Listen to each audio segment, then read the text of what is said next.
Hola, soy Alfredo Bueno. Les voy a hablar sobre dos interpretaciones de la variación geográfica en el siglo XIX. Durante la primera mitad del siglo XIX, uno de los propósitos centrales de los naturalistas era ordenar la gran diversidad de los seres vivos.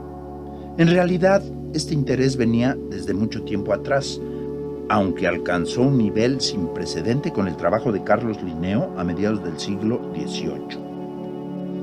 Este naturalista sueco concibió al mundo natural como el producto de un diseño sobrenatural. Cada especie había sido creada para ocupar un lugar predeterminado en la naturaleza. Bajo esta idea, Linneo se propuso develar el orden divino de la creación. Bajo la influencia del método linneano, numerosos naturalistas continuaron su enfoque, recolectando ejemplares de plantas y animales en diversas partes del mundo. Como resultado colateral de las investigaciones taxonómicas, ya para la mitad del siglo se conocía el área en la que se distribuían diversas especies de plantas y animales, así como los principales patrones biogeográficos. Se hizo claro que diferentes regiones de la superficie terrestre estaban habitadas por grupos particulares de especies y también que existían especies que habitaban áreas geográficamente separadas por distancias considerables, es decir, lo que se conoce como distribuciones disyuntas. El conocimiento de esos patrones biogeográficos derivó naturalmente en la búsqueda de su explicación. ¿Cuáles eran sus causas? Por otro lado, los estudios geológicos habían revelado que la Tierra había estado habitada por diferentes tipos de organismos a lo largo de su historia, muchos de los cuales habían desaparecido. De esta manera, se abría la dimensión histórica en el estudio de la naturaleza y surgían diversas preguntas. ¿Cómo había variado la diversidad biológica a lo largo del tiempo? ¿Cómo había variado la distribución geográfica de los diferentes grupos de plantas y animales? ¿Por qué se habían extinguido diversos grupos de organismos? ¿Cómo habían surgido las innumerables especies? ¿Cómo habían llegado a ocupar su distribución geográfica actual? La respuesta a estas preguntas se intentó desde dos perspectivas, la creacionista y la transmutacionista.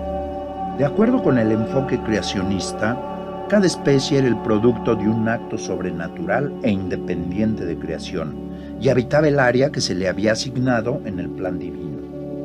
En su versión ortodoxa, derivada del relato del Génesis bíblico, todas las especies habían sido creadas en un solo centro de origen, el Edén bíblico, y posteriormente se habían dispersado también desde un solo centro, la cima del monte Ararat, después de que el arca de Noé había encallado allí al bajar las aguas del diluvio. Sin embargo, esta primera versión planteaba problemas que parecían insolubles sobre su desplazamiento desde el centro de dispersión primigenio hasta su área actual de distribución.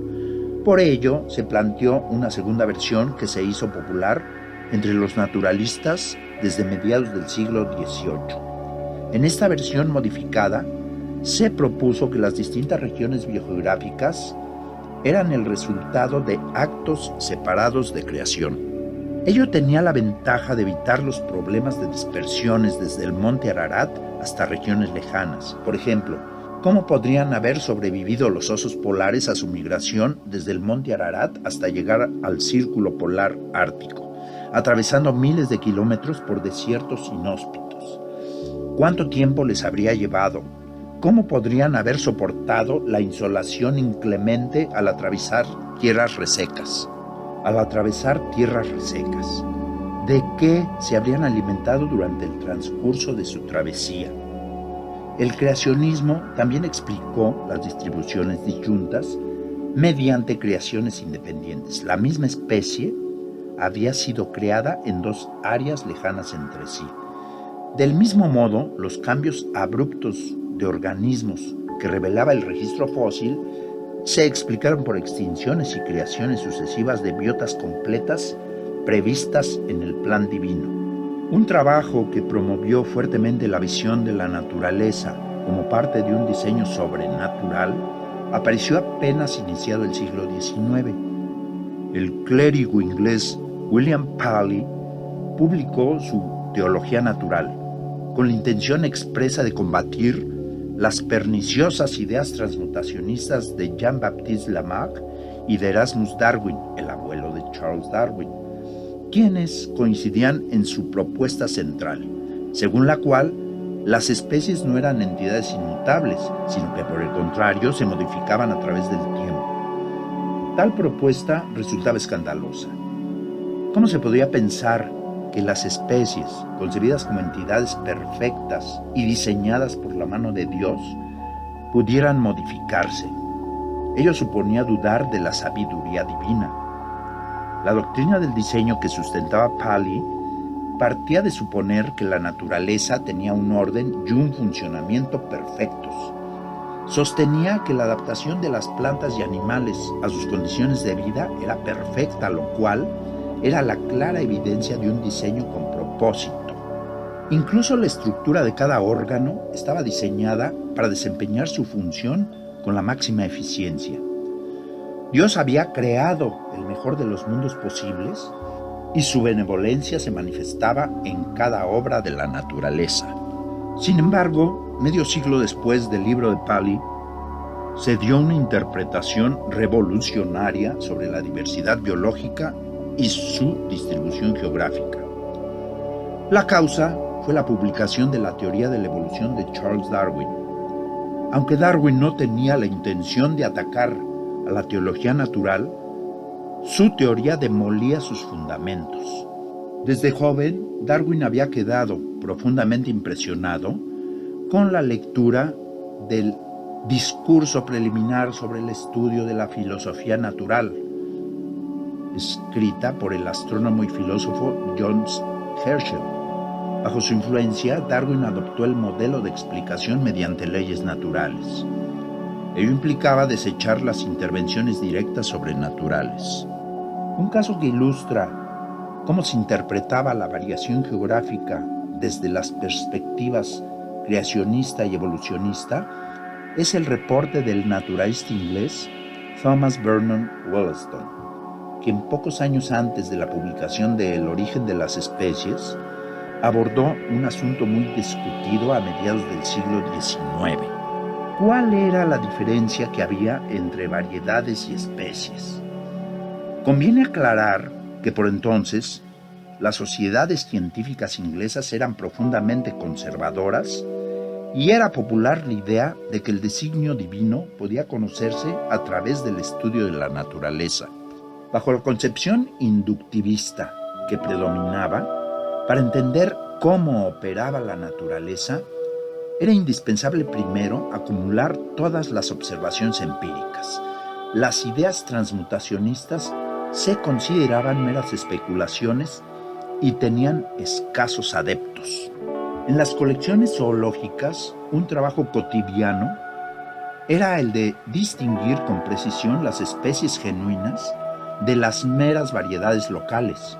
Mientras que algunos naturalistas preferían distinguir como especies distintas a ejemplares que mostraban cualquier variación menor, otros, por el contrario, preferían agruparlos en la misma especie y se oponían a multiplicar innecesariamente el número de especies.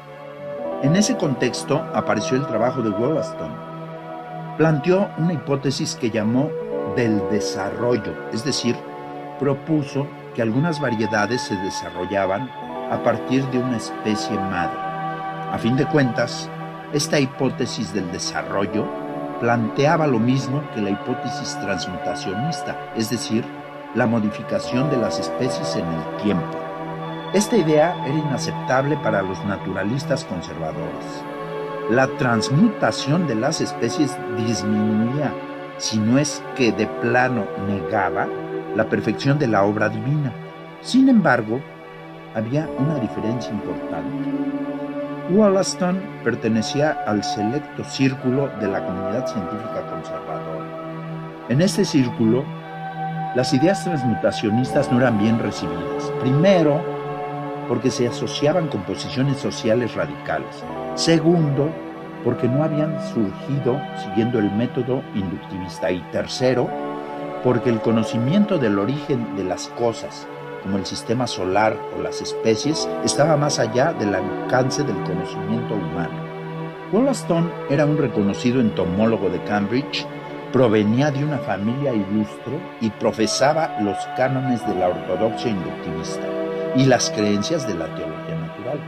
Al estudiar los insectos de las Islas Madeira, Wollaston concluyó que no eran especies genuinas distintas, sino variedades que habían surgido de sus contrapartes continentales.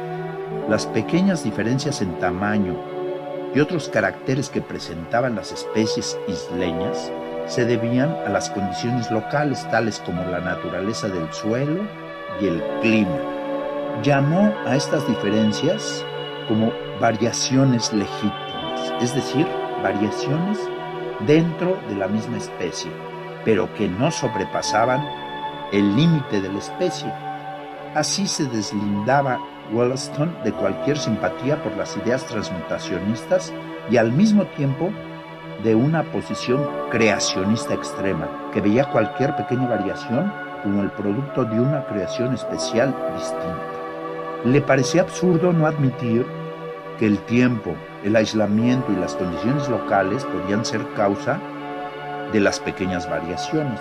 A fin de cuentas, las variedades de insectos de las islas seguían siendo de la misma especie. Darwin, al contrario de Wollaston, desechó la idea de que la variación tenía un límite. Interpretó a las variedades como el inicio de un proceso continuo de divergencia. Se refirió a las variedades como especies incipientes. Las variedades podían continuar diferenciándose hasta formar nuevas especies. De este modo, la apabullante diversidad de formas biológicas podía explicarse por un proceso natural, sin necesidad de recurrir a la intervención de causas metafísicas.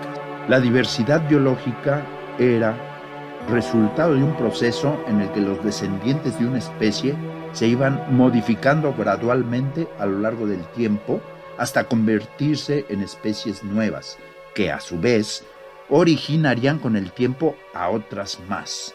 La ramificación sin límite de formas vivientes a partir de un ancestro original como resultado de la selección natural representó el inicio de la biología moderna.